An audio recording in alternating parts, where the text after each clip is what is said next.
Sano series review number 2, The Boys season 2.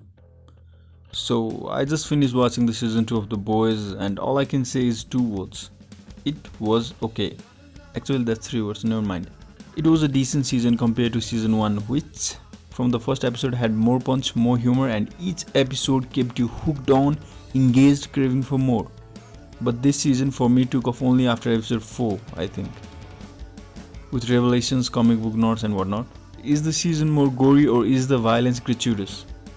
Well, if you compare it to the comics, which I feel is unnecessarily violent, and this coming from the guy whose top 5 favorite manga includes Berserk, with each couple of pages of comics filled with over-the-top gratuitous violence acts with guts flying around to skulls being crushed to intestines hanging around to babies being eaten, so it's actually pretty PG compared to the comic book.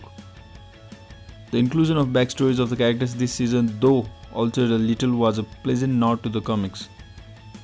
Like Eminem's backstory, also Frenchie and others.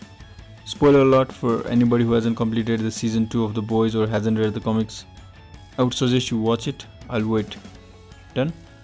Now that you watched it or read it or don't care for it, then let's go. The second season delved deeper into Homelander's disgusting Oedipus complex as he switches from one mother figure to another, as he finally settles down with Stormfront as his new mama, who was actually one of the highlights of this season for me and carried enough charm to carry the whole show through 4 episodes when it took off after the revelations about her origin and all that stuff. Edgar, the actor is amazing but had very low screen time. Also, I was glad at the gender bender thing they did with Stormfront cause you know why. Also, another major thing they changed from comic book was Becca and her demi-soup son. The fact that they were alive was a huge change from the comics, as Butcher from the comics passes in the baby's head after the baby lasers through his wife's belly during labor. And greater still, the baby survived the finale even though he accidentally killed Becca trying to save her, which causes another ripple effect on the ultimate conclusion of the show. If you have stuck through now, you have heard what I had to say about it. It was a decent season but had an awesome finale. The twist at the end was okay, verging on good. And hey, we have Jensen Ackles from Supernatural joining in the 3rd season, so awesome.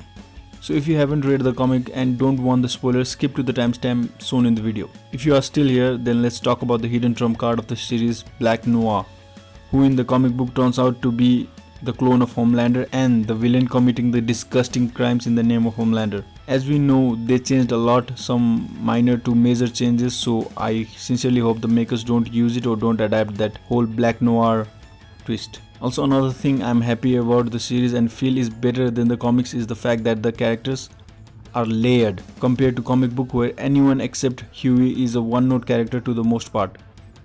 Similarly, they have provided Homelander some layers compared to the comic book where he is just a frat boy or just a douchebag. Except for the milk bid, Homelander this season, even though lost some of his intensity from the first season, brought some deeper layers if you look back. With his much awaited breakdown throughout this season ended with him wanking off at the top of the building. His character arc was the focus of this season, with him trying to find himself, trying to be a father, trying to be a leader of the 7, trying to be a hero to the people that he believes he is, and completely failing at all of them. With the revelation of exploding heads not being the presumed parties to Butcher not butchering the kid, who I feel might play an important role in the upcoming season, as his existence causes a ripple effect that will affect the conclusion in a way or another, hopefully varying from the conclusion from the comic book, which was decent. Anyway, with Teen and his dad joining next season with Bobby already here, let's hope for a better or a more supernatural season ahead. That's it for today, and if you enjoyed this video, please spank that subscribe button for more upcoming similar videos, and also check out the videos that will appear at the end of this video. Thank you for listening, and it's been a pleasure as always.